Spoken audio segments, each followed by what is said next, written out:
Saludos amigos, bienvenidos nuevamente a Edición Nocturna. Soy Miguel Guerrero y estoy encantadísimo de iniciar esta semana laboral con un tema fundamental para la justicia dominicana: el juicio sobre los supuestos sobornos entregados para obtener obras de grado a grado en condiciones ventajosas con la firma brasileña Odebrecht. Finalmente, la primera fase del juicio aparentemente terminó el viernes cuando el juez dictó una resolución enviando a 6 de los acusados de 7 a juicio de fondo. Vamos a hablar de ese tema, el impacto que eso puede tener, esa decisión del juez Ortega puede tener en el futuro y en el presente, obviamente, de la justicia de la República Dominicana. Y para ello contamos con la presencia de 3 destacados abogados dominicanos: a mi izquierda Francisco Franco, Valentín Medrano y Cándido Simón. Muy buenas noches, gracias por aceptar nuestra invitación. Bueno, ¿qué podemos esperar ahora de este caso? Yo me imagino que tú me invitaste para entrevistarlos a ellos. No, yo los invité para aprender un poco. Como co-entrevistador, ¿verdad? Yo no sé qué puede esperarse por lo siguiente. ¿Qué queda por juzgar? Si ya se conoce todo.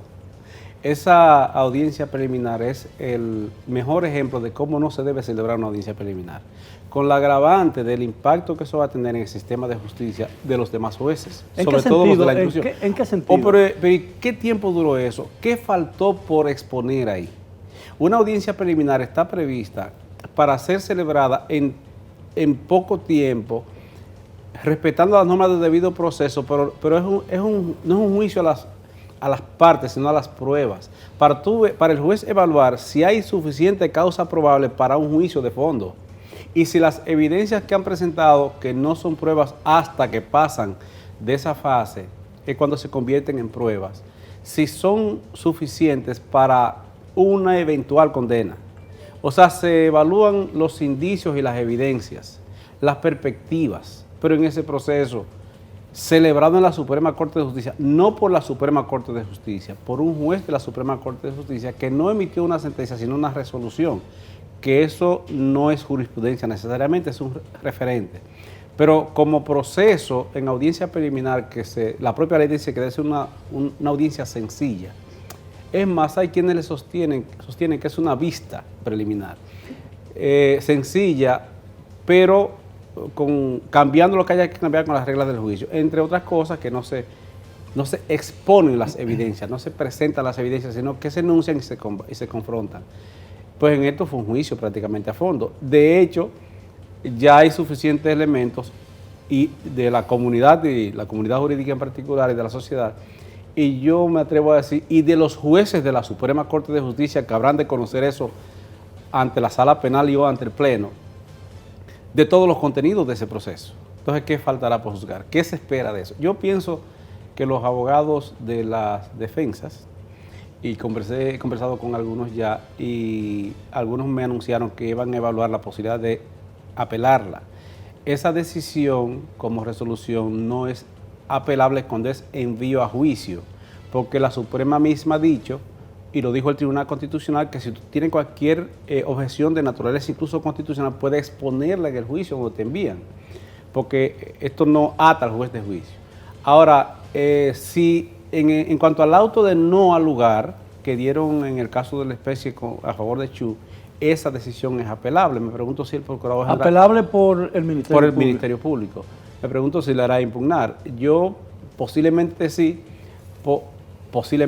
porque Francisco Domínguez Brito, cuando el caso Félix Bautista, que impugnó varias decisiones y finalmente vino ratificado un auto de no lugar, dijo que no iba a impugnar más porque no veía expectativa de consecución de ganancias de causa y se lo comieron vivo. Pero no sé si el procurador va a apelar. Lo que sí tengo el dato es de que algunos están ponderando, algunos de los abogados de las defensas de los que enviaron a juicio, a recurrirla.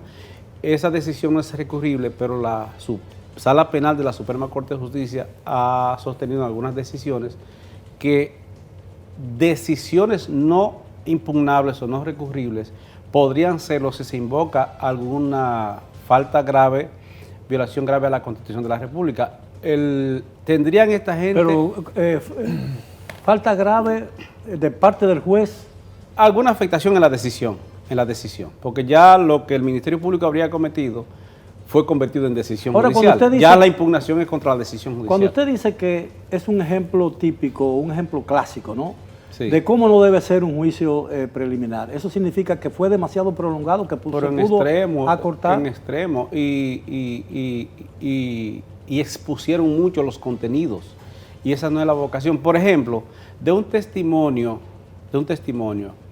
lo impugnable es si ese testigo, de un testigo, que es un tema distinto al testimonio, y ahí con el tema de testimonio, que es lo que el testigo ha dicho y se ha plasmado en un documento, que ahí habrá un problema con esta decisión, eso se impugna, tú presentas algunas objeciones para que se excluya la participación de ese testigo, no, por una u otra razón, pero no sobre los contenidos. Y en este caso se debatió incluso el contenido del acuerdo que hizo Procuraduría y la empresa Odebrecht, lo cual es jurídicamente posible, porque la ley prevé la posibilidad de que el Ministerio Público haga acuerdos de esta naturaleza.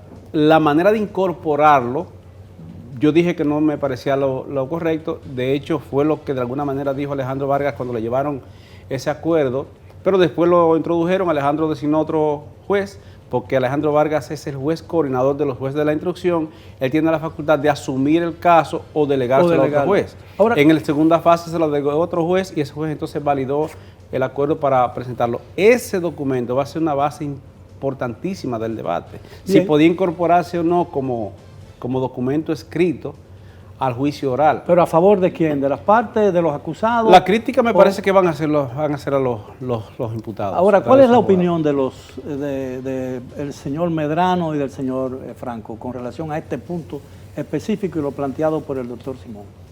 Bueno, en lo que tiene que ver con la actividad recursiva, o sea, la posibilidad y el derecho que existe constitucionalmente consagrado para que una persona pueda recurrir con el recurso de que se trate. En este caso, uno pretende que sea el recurso de apelación el inmediatamente más próximo, aun cuando, y se vio durante el desarrollo del proceso de la audiencia preliminar, que se podía ejercer un recurso dentro de la audiencia, que está establecido en los artículos 407 y 408 y 409, pero el 408 y 407 que se da en el desarrollo mismo de la audiencia, que es el de oposición.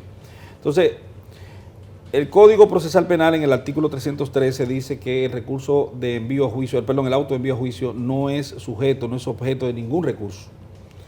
O dice de recurso alguno, es lo mismo que decir de ningún recurso, ¿verdad? Pero en la práctica hay elementos del ámbito de discusión que comporta todo lo que tiene que ver con una audiencia preliminar, que se salen, por así decirlo, de esa rigidez, de esa cerrazón del código. ¿Por qué? Porque durante el desarrollo de la audiencia preliminar y al final, cuando el juez decide y plasma en una decisión denominada auto lo que es su parecer, su decisión final, hay muchas cosas, muchas aristas que se tocan y que el código dice que tienen que necesaria y obligatoriamente vertirse en el resultado final resolutivo. Por ejemplo, las medidas de coerción. Se discute la medida de coerción, se habla de la medida de coerción y el juez se refiere a la medida de coerción porque es un ámbito de discusión propio de esa audiencia. Y las partes piden, por ejemplo, que se mantenga la medida de coerción, que se varíe la medida de coerción o hasta que se imponga la medida de coerción a una persona que ha ido a la audiencia preliminar en condición de libertad y sin medida. Eso el juez lo decide y envía a juicio. Usted dirá, bueno, porque envió a juicio ya no hay que discutir sobre eso. No, eso es recurrible. Esa parte es recurrible porque la medida de coerción... Es decir, lo que es recurrible para aquellos que no son expertos y no conocen muy bien el léxico y no lo pueden elaborar muy bien interiormente, es decir, lo que es recurrible es la decisión del juez de enviar a 6 de los 7... Una parte de la decisión del juez, porque en cuanto a envío a juicio, ya la Suprema Corte de Justicia ha establecido, y lo ha establecido, creo que el Tribunal Constitucional se ha referido a eso, en cuanto a envío a juicio no es susceptible de recurso. Ahora, en cuanto al contenido, en cuanto a la segregación que usted puede hacer de ese documento que trata diferentes esferas del proceso penal, que habla, por ejemplo, de exclusión e inclusión de prueba. En cuanto a exclusión e inclusión de prueba, el Código Procesal Penal, hasta la modificación de la Ley 1015, consagraba la posibilidad en los hechos, no en la literatura, de que fuera recurrible. Pero el legislador del año 2015 le incluyó al artículo 305 la posibilidad de que a través de las exigencias procesales que establece y las diligencias procesales del artículo 305, la persona imputada o la persona afectada pueda procurar que una decisión que se haya dado en la audiencia preliminar con respecto a la inclusión y exclusión de pruebas pueda reaperturarse a través del artículo 305 para que lo decida el presidente del tribunal a quien va dirigida la acción procesal, a quien va dirigido. Pero eso no implicaría una apelación. Sería que cuando el juez de juicio, el juez de medida de coerción, de audiencia preliminar, te excluye una evidencia. Por ejemplo, a uno de los imputados presentaron un testigo, el juez lo excluye, y envía el proceso a juicio. Esa exclusión podría invocarse otra vez en juicio e incorporarla en el juicio, pero no es una impugnación, es como una modalidad, pero no es una impugnación en sí, no es una apelación. Una especie de incidente. Ahora, hay precedentes de apelaciones contra autos de envío a juicio, y en la Suprema Corte de Justicia, en la composición anterior, yo no sé qué pensarán estos jueces, porque el código ahora es de interpretación local, depende del local donde esté el juez para interpretarlo, tú ves, porque no hay jurisprudencia que oriente de la Suprema Corte de la Sala Penal de la Suprema Corte de Justicia, y en la tras anterior y en la anterior había coherencia jurisprudencial para que orientara a los demás jueces. Bien, Entonces, la Suprema ha dicho que es posible apelar decisiones de autos de envío a juicio, por lo que yo pienso que van a hacerlo los Bien, antes de hacer acusados. una primera pausa, quería saber la opinión del doctor Franco con relación a este Sí, caso. yo entiendo, primero que nada, quisiera allanar un poquito los términos jurídicos de modo tal que Los abogados hablamos bastante enredados para que no lo entiendan. que los oyentes quizás... En eso se parecen a los economistas, ¿no? Y a los médicos que escriben en la receta para que el paciente no entienda. Lo importante es que oyentes que no sean tan versados como los juristas que tenemos aquí, y en sentido general quizá otros que sean más, personas que sean más cultas, entiendan que la primera etapa, esta etapa que se acaba de conocer, no se buscaba, no se perseguía la imposición de la condena, sino más bien conocer el valor probatorio de los medios presentados. Y en segundo lugar, que la impugnación o la revisión o atacar esa decisión, en principio está vedado por la ley, está prohibido por la ley. Ya en otro orden y desde una perspectiva social, muchas personas se encuentran esperanzadas por esta decisión jurisdiccional, por esta sentencia, por esta resolución más bien. ¿Esperanzado? ¿Qué significa? En el sentido de que podría abrir un sendero de la persecución de delitos, incluso hay términos que ya para la comunidad jurídica nacional son nuevos, novedosos, que incorporaría esta decisión, como la imprescriptibilidad de la persecución de ese delito. Bien, si ustedes me lo permiten, caballeros, tenemos que hacer una primera pausa, regresamos después de ella. Continúen, por favor, con nosotros en Edición Nocturna.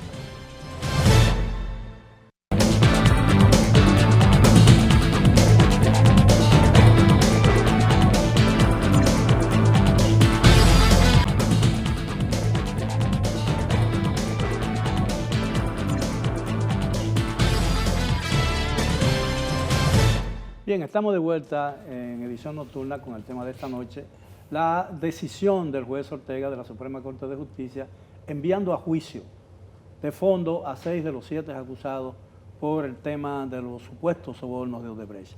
Ahora, ¿qué puede pasar ahora? Yo creo que esa es la pregunta que se formulan muchas personas que no conocen cómo funciona la justicia dominicana, ¿no? Mira, ahora, nada. No, pero a partir de ahora. ¿Qué tiempo? Si el juicio preliminar duró prácticamente 2 años, hay mucha gente que dice que el juicio de fondo podría durar 2 veces ese tiempo. ¿Estamos hablando de algo serio? Yo pienso que, mira, cuando usted dice, por ejemplo, que no hay nada ya que debatir, porque todo se debatió. Prácticamente. Eso significa que el juicio de fondo sería mucho más breve, ¿no? Yo dije en el segmento anterior que el código ahora es de interpretación local, dependiendo del local donde esté el juez. Es una manera de decirlo, porque cada juez lo interpreta de modo distinto, porque no hay orientación jurisprudencial. El tiempo que pueda durar eso en la sala penal de la Suprema Corte de Justicia, si la apelan, va a depender mucho del liderazgo en esa sala. ¿Quién preside la sala? Preside Francis Jerez, que es un juez que se formó en Cotuí, de ahí pasó en todas las materias, porque Cotuí conoce de todas las materias, sin primera instancia. Se formó ahí, luego pasó a presidir la sala penal de la Corte de La Vega y luego pasó a la sala civil de la Suprema Corte de Justicia, ahora preside la sala penal. Es un juez con bastante experiencia y es muy terrenal en el manejo el liderazgo de manejo de las audiencias. Entonces, no tiene nada de divinidad ahí. No, es un juez muy pragmático. Respetuoso, pero bastante pragmático. Entonces, un poco de la capacidad de liderazgo que tenga ese juez, que es el que dirige la audiencia, va a depender mucho el tema de los incidentes y las soluciones ahí. Tengo la experiencia con él de que cuando era juez en Cotuí, fallaba los incidentes en el estrado. En una modalidad muy particular, no se iba a ponderar. Él lo ponderaba ahí mismo lo decidía el próximo. Y los decidía usualmente de una manera, un estilo muy particular suyo y de otro juez aquí en la Cuarta Sala Civil, que fueron los que conocí con esa modalidad, que no es usual. No sé si en la Suprema Corte de Justicia pueda hacer eso, pero lo que te quiero significar es que el tiempo que vaya a durar eso ahí va a depender mucho de ese ritmo que impregne el juez que preside. Pero lo que digo es... Será un tribunal colegiado, ¿no? Sí, es colegiado. Pero los incidentes lo decide el presidente. Lo decide el presidente. Pero si de ahí, otra cosa, el criterio que traigan estos nuevos jueces de la sala penal sobre la admisión. Porque si ellos ven que no es admisible el recurso, puede ser que asuman el criterio como criterio jurisprudencial propio de que no es admisible y lo declaran inadmisible sin abrir audiencia. Eso posiblemente vaya entonces al Pleno. Y si el Pleno lo falla en contra, va para el Tribunal Constitucional. Naturalmente, si va al Constitucional, eso no suspende todo, continúa el proceso. El otro componente que me hace pensar que eso puede tomarse tiempo es esto. Eso está en la Suprema Corte de Justicia porque hay uno de los imputados que es senador. En el 2020 habrá elecciones y la jurisdicción especial, que no es ningún privilegio nada, no es privilegiada, la jurisdicción especial es un atributo de la función, no del funcionario. Consecuentemente, si Tommy Galán en el transcurso pierde la senaduría, eso va para primera instancia. Ese es un elemento importante. Sí. Eso va para primera instancia. ¿Sabe qué? A comenzar de nuevo. Sí. ¿Qué es lo que me dice a mí? Que esto pasa en 2020. ¿A comenzar de nuevo como juicio de fondo o preliminar? Ese es un tema que los juristas orientarán. No, como preliminar jamás. Porque eso pasó. El Código Procesal Penal impide y prohíbe retrotraer el proceso a una etapa ya superada. Ya la audiencia preliminar se conoció y lo conoció un juez establecido por el ordenamiento jurídico de la República Dominicana. Por vía de consecuencia eso está decidido. Eso se podría decir que es cosa juzgada, salvo que de forma recursiva, por la vía recursiva, eso pueda ser modificable. Pero ya eso está decidido. Hay un auto de envío a juicio y un auto de no lugar. El auto de no lugar es recurrible de conformidad con el artículo 304 del Código Procesal Penal. El auto de envío a juicio no es recurrible. Lo interesante también es el hecho de justamente eso, el veto a la actividad recursiva constitucionalmente mandada por parte de estos ciudadanos, porque el privilegio de jurisdicción, que es privilegio por el hecho de que usted está ante un tribunal que se presume que tiene a los mejores integrantes de todo un cuerpo de juzgamiento en un país, en una nación. Entonces usted le da como un estatus. Fíjate que se juzga a los legisladores, al vicepresidente de la República, presidente o presidenta de la República. Es como un estatus a la función. Pero cuando el funcionario pierde la función, se pierde la jurisdicción. Lo que habrá que ver, Valentín, y este es un tema que va a discutirse, ¿en cuál etapa se puede retrotraer? Supongamos que hayan presentado acusación formalmente en juicio y arranca el proceso. Vienen las elecciones, Tommy Galán pierde la función, a los demás los arrastra él. ¿En qué etapa podrá eso ir a primera instancia? Ahora, los jueces que reciban el proceso... Por el principio de inmediación tienen que empezar de cero. Sí, los jueces que reciban el proceso tienen que comenzar de cero en la etapa que ya se conocieron 3 audiencias en la sala penal o en el pleno de la Suprema Corte, en la sala penal. No, a él no le importa porque yo no era el juez que estaba allá. Tiene que eso significa, eso da para largo. Eso significa que todo lo que se conoció es como si no se hubiera conocido. En ese supuesto, porque ese es un supuesto. Eso, además, él podría mañana también renunciar y la Suprema Corte de Justicia no va a conocer ese proceso. Imagínense que mañana se anuncie que renuncia. El senador deja de ser senador y por vía de consecuencia, como ciudadanos ordinarios o normales, como nosotros somos, pues tendría que conocer su juicio en la jurisdicción de primer grado, ordinaria. Manteniendo sus efectos, claro, el auto que ya envía realmente a juicio. Pero ese auto no ata al juez de juicio. O sea, el hecho de que un juez de la instrucción, sea especial o no, haya ponderado una evidencia, eso no significa necesariamente que eso limite a los jueces de juicio. Un juez de la Suprema Corte. No lo limita, perdón, no lo limita. Lo orienta. No lo limita sino asumiendo lo que tú dijiste, no queda nada por juzgar. Tú dijiste, ya no queda nada por juzgar, entonces sí, lo adoquina. Existe un precedente según el cual una decisión que tome un juez de la Suprema Corte, otros jueces de la Suprema Corte, en el mismo juicio sentencien de una forma distinta. Los votos disidentes, muchísimo. O sea, nosotros, por ejemplo, en el caso del senador Félix Bautista, 3 jueces dijeron una cosa y 2 dijeron otra. Eso puede ocurrir.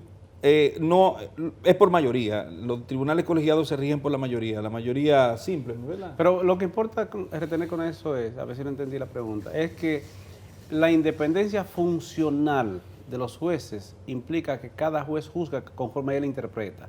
E incluso puede que haya sentencias de la Suprema Corte de Justicia que interpreten la ley de una manera y un juez de paz puede interpretarla de manera distinta, a menos que se trate, como era antes, en función constitucional, que ya eso puede limitar. El juez Ortega puede ser ratificado como juez ahora en agosto, ¿no? Porque se cumple el periodo para el cual fue escogido. No podrá conocer nuevamente ese caso, ¿no? No, Ya no. Él está vedado. Sí, está excluido, de hecho. Por eso. Pasó con Alejandro Moscoso en el caso de Félix Bautista, que había conocido de la audiencia preliminar y cuando impugnaron la decisión, él se inhibió en la sala penal donde él es miembro. ¿Tiene importancia para el sistema judicial dominicano la decisión que tomó el juez el viernes pasado? Desde mi punto de vista, yo entiendo que es trascendental, fija nuevos criterios que hasta ahora eran desconocidos en la comunidad jurídica nacional. Ya mencioné anteriormente el elemento de la imprescriptibilidad. Creo que va a ser una herramienta de mucho debate posterior. Sí. Todavía queda que otros órganos jurisdiccionales refrenden esta decisión, la propia Cámara Penal cuando conozca del asunto. Y aquí entro a responder un poco lo que usted decía, de que nada ata a la Cámara, a los demás jueces de la Cámara, esta decisión de este juez designado de la instrucción. Y posteriormente vendrá el Tribunal Constitucional que deberá también conocer el asunto. Cuando el juez Ortega dice que el delito de corrupción no prescribe, significa que actos de corrupción que puedan ser probados, ocurridos hace 10 años, 15 años y que no hayan sido juzgados, pueden ser revividos esos expedientes. La decisión de él no ata a los demás jueces. Fíjate que incluso no sienta jurisprudencia. Es una orientación jurisprudencial, pero de un juez, no de la Suprema Corte de Justicia misma. Y cuando digo de la Suprema Corte de Justicia, quiero significar que la Suprema ha dicho que cuando la Sala Penal de la Suprema Corte de Justicia toma decisión, se asume como de la Suprema Corte de Justicia, como precedente jurisprudencial si lo es. Eso pasó con el caso de Quirino, que recuerdo que Rafael Ciprián escribió un artículo diciendo que la ley establece que la Suprema Corte de Justicia es la que puede decidir la extradición. Y decía Rafael Ciprián en un artículo de opinión que escribió en un periódico local, decía él que no debía conocerlo la Sala Penal de la Suprema Corte de Justicia porque dice la Suprema Corte de Justicia. Y en una jurisprudencia posterior la Suprema dijo cuando una de las salas decide la Suprema Corte de Justicia. Pero lo que importa es que esa decisión del juez no necesariamente ata a los demás. E incluso con el tema de la imprescriptibilidad de la acción por corrupción, que lo que significa es que cuando a alguien le imputan de corrupción, lo pueden perseguir por toda la vida, no hay tiempo de prescripción, como en algunos otros delitos que la ley dice que... El delito de sangre, por ejemplo. Si no es con arma ilegal, si el homicidio con arma ilegal, la ley incorporó la imprescripción, la ley 1015. Si matas a alguien con arma ilegal, eso no prescribe. Ese es un tema nuevo. Pero en el caso de la corrupción... Y la prescripción en ese caso son 10 años, ¿no? 10 años máximo. Pero dice el juez, no importa el tiempo porque no prescribe. El tema de la prescripción... Pudo haber sido por dos visiones, o sea, pudo haber tomado dos elementos de lo que comporta el artículo 49 del Código Procesal Penal. La delincuencia organizada, que establece ese tipo de acción delictual llevada a efecto como imprescriptible, pero también que se encuentre contenida en una convención internacional signada legalmente por el país como tipo penal. Y en el caso de nosotros somos signatarios de la Convención Interamericana en contra de la corrupción. Correcto. O sea que podría ser ese. Yo no estuve muy al tanto de la fundamentación ofertada por el juez Ortega respecto a ese punto específico, pero podría ser que él tomara como base esas dos situaciones procesales establecidas, vertidas en el Código, en el artículo 49. ¿Tú sabes qué es? Pero permítanos hacer una pausa, porque el tiempo no lo sé si... Ese va a ser un tema de mucho debate. Sí, y regresamos después de ella. Continúen, por favor, con nosotros en Edición Nocturna.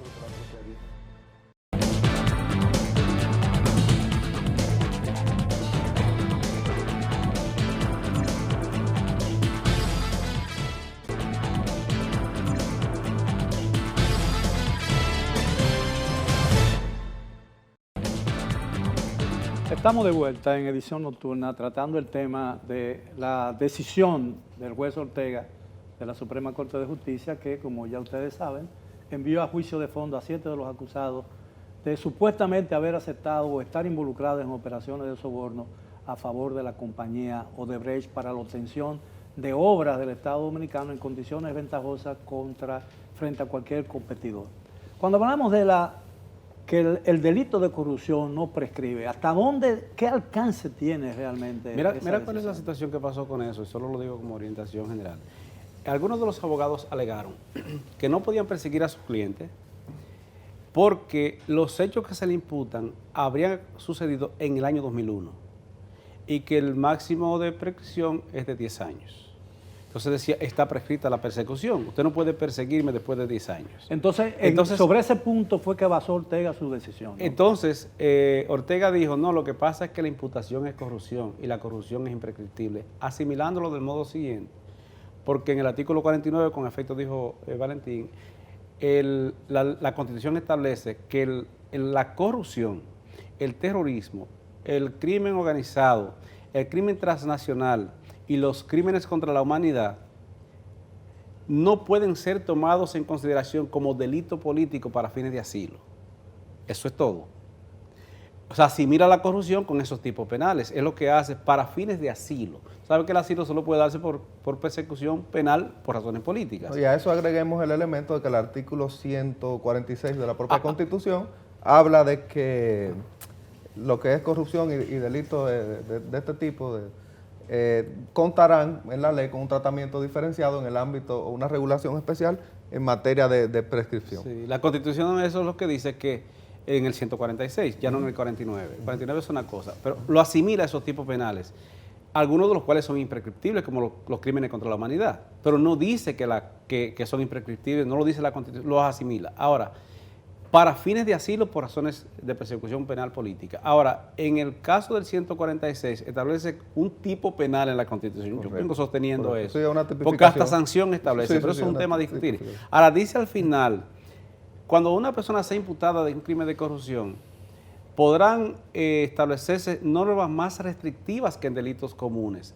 Y entre otros dice, y la ley, por ley se podrá establecer un régimen especial de prescripción. Ahora, lo que significaría que por ley se podría establecer la imprescriptibilidad, pero no hay ley que establezca que por corrupción puede decirse que la decisión o este proceso en su fase preliminar ha enriquecido el acervo judicial dominicano. Yo, desde mi punto de vista, entiendo que en gran medida ha sido así. Se crearon muchas expectativas, la población en sentido general se habrá creado expectativas, pero entiendo que ha sido una decisión bastante enriquecedora. Déjale eso a Valentín. Bueno, mira, yo te diré lo siguiente. Valentín, te siento parco. Un poquito, porque es que estoy aprendiendo. Es el prócer, el maestro.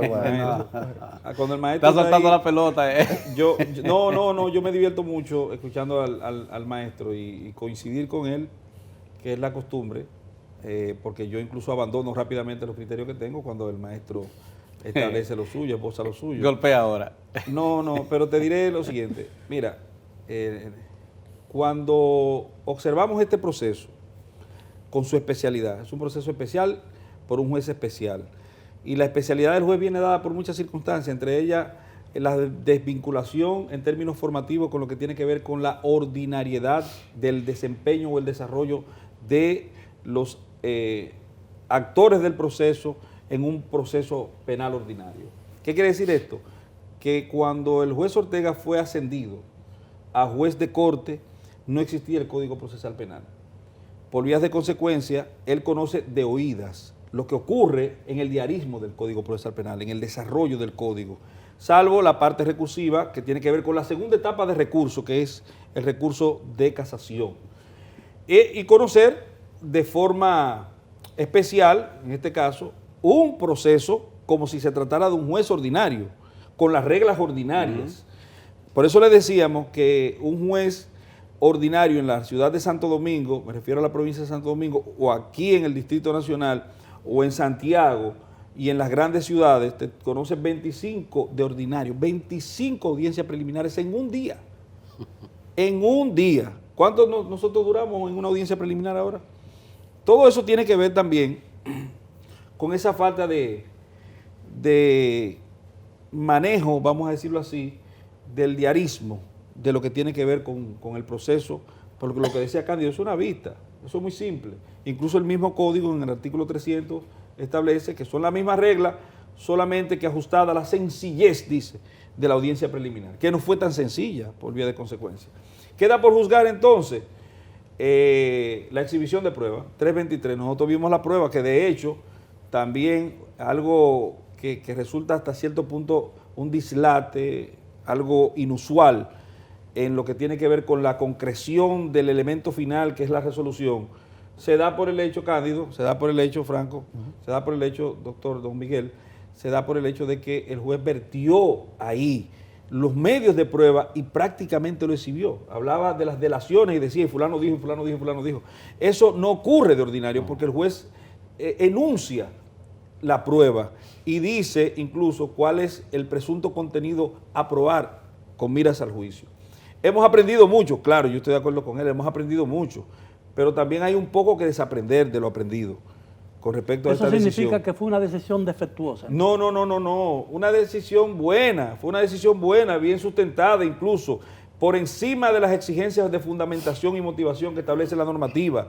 Lo que quiero decir es que de ordinario eso no se da. ¿Qué pasa? O que a estas personas les resguardan más las garantías penales sustantivas, o que simplemente los jueces de abajo van a tener que desaprender a hacer y hacerlo aprendido, lo que debe ser la retención de esos celos porque las cosas se hagan al dedillo. Yo creo que el juez hizo muchas cosas buenas. Por ejemplo, en términos de lo que tiene que ver, que eso tienen que aprenderlo los jueces de juicio, y tiene que aprenderlo la misma Suprema Corte de Justicia, que a pesar de que se dio en el seno de la Suprema Corte de Justicia esta decisión y esta acción del juez Ortega, los jueces de la Suprema Corte de Justicia, cuando de ordinario ocurre, lo desconocen y lo desoyen. ¿Qué pasa?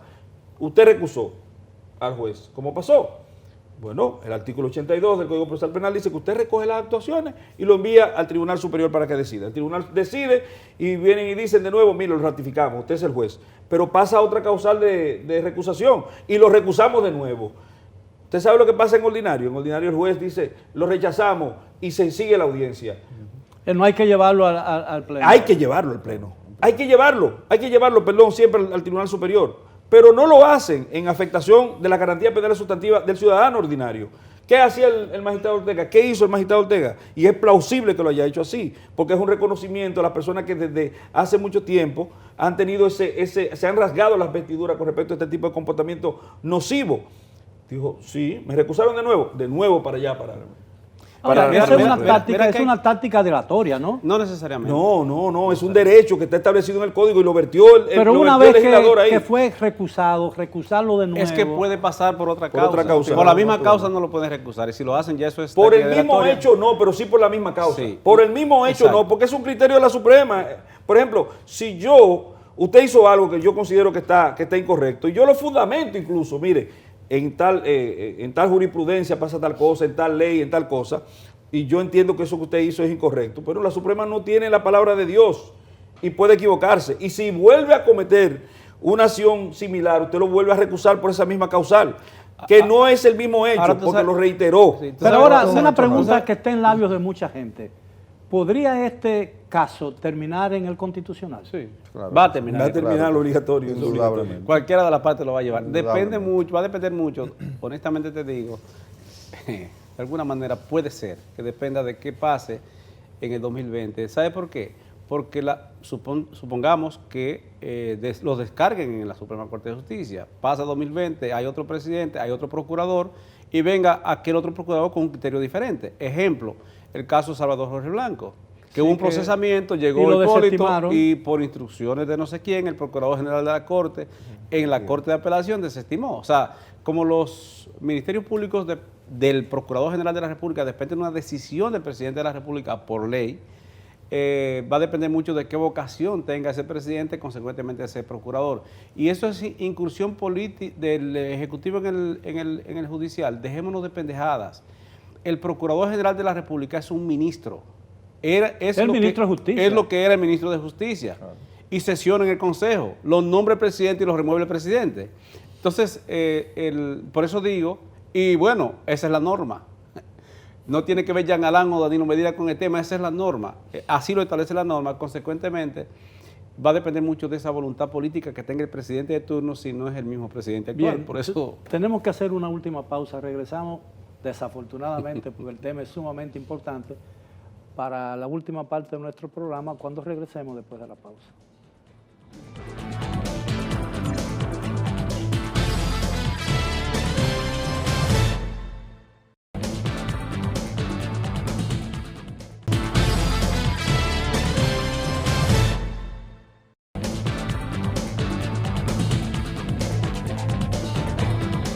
Bien, llegamos ya a la parte final del tema de esta noche. Nos quedan exactamente, caballeros, 4 minutos y medio.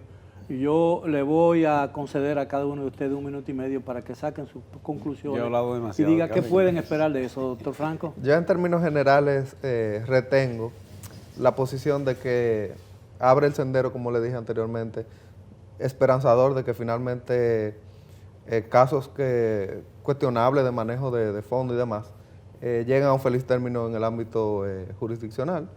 Sí, tal como expuso el amigo Valentín, expone debilidades del sistema de justicia penal en términos generales, pero creo que en términos ya globales, creo que una decisión bastante interesante, pero que finalmente tendremos que esperar el tránsito de otros órganos, de que transcurra el proceso de otros órganos jurisdiccionales, que finalmente son los que, finalmente, reitero, tendrán la decisión final respecto al caso en términos generales. Esa es mi posición ya desde un punto de vista jurídico general. Doctor Medrano. Mire, lo interesante es lo que va a ocurrir, porque Cándido dice que vamos a llegar al Tribunal Constitucional, y en el Tribunal Constitucional se va a discutir la inconstitucionalidad de la Constitución, porque te van a decir que un derecho fundamental es el derecho a recurrir, y que conocer en una única instancia en la Suprema Corte de Justicia, eso es un desaguisado, y te van a decir también que hay que modificar la Constitución para que ellos se le hagan un juicio justo, porque la Constitución tiene que establecer que la Cámara Penal tiene que conocerle su juicio en primera instancia y el Pleno de la Suprema conocerle la actividad recursiva. O sea, aquí hay mucho de dónde cortar, mucha tela de dónde cortar, y lo que viene es interesante porque va a permitir, exactamente como dice el doctor, transitar un camino hacia mejoras desde el punto de vista jurídico y mejoras desde el punto de vista constitucional. Y hay que hacer una elucubración sincera de cuáles son las garantías sustantivas, penales sustantivas que tienen estos presuntos privilegiados y cuál es la afectación que tienen con que se le conozca su juicio en una audiencia de única instancia. La única instancia proscribe entonces la vía recursiva, pero la acción recursiva está establecida en el artículo 149, párrafo 3 de la Constitución de la República como una obligación, como un derecho.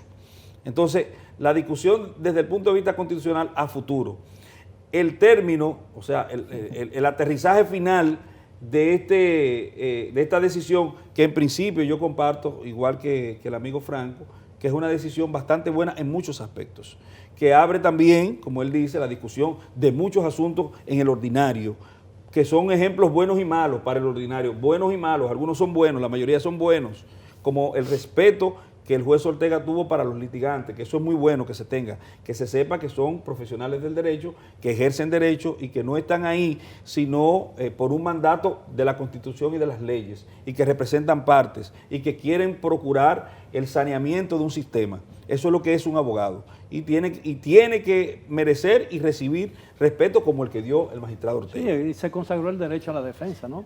Mira, ese juez tiene 20 años en el sistema. Él entró como ayudante de fiscal en 1996, ayudante de fiscal del distrito. Luego pasó a juez de primera instancia, duró bastante tiempo siendo juez unipersonal, juzgando personas. Luego pasó a la Cámara Penal de la Corte de Apelación del Distrito Nacional y luego tiene bastante tiempo en la Suprema Corte de Justicia. Entonces yo no voy a comprender ni voy a compartir que él no haya hecho las cosas adecuadamente. Te digo la verdad, yo no utilizaría su resolución como jurisprudencia, como referente jurisprudencial. Tiene muchos temas que no son compatibles con una interpretación correcta de la ley. Pero él no está sentado aquí para que pueda defenderse. No me parece bueno ni decente que uno juzgue al juez. Solo que digo, sino valorar su decisión. Y la decisión, desde mi punto de vista, no es buena. Es tan mala que él dictó prisión preventiva contra gente que ¿para qué prisión preventiva? Si la razón, y no tengo que ver con ellos, si la razón de ser de una prisión preventiva es para esto asegurarte de que comparezca a todos los actos del procedimiento. Les revocaron la decisión y comparecieron a todos los actos del procedimiento, lo que significa que hasta en eso no era buena. Pero eso es otra decisión. Pero puedo deducir que no debió enviarlo a juicio. No puedo concluir en ese aspecto, ¿no? Ya eso sería un tema de juzgar la decisión, es una función de los jueces. Bien, caballero. Desde mi punto de vista no es una...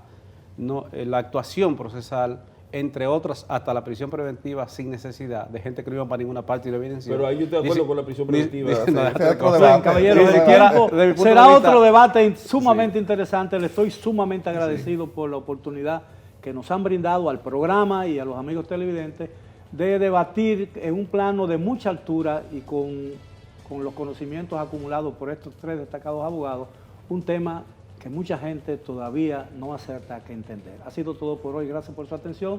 Los esperamos mañana como de costumbre, a la hora de siempre. Hasta entonces.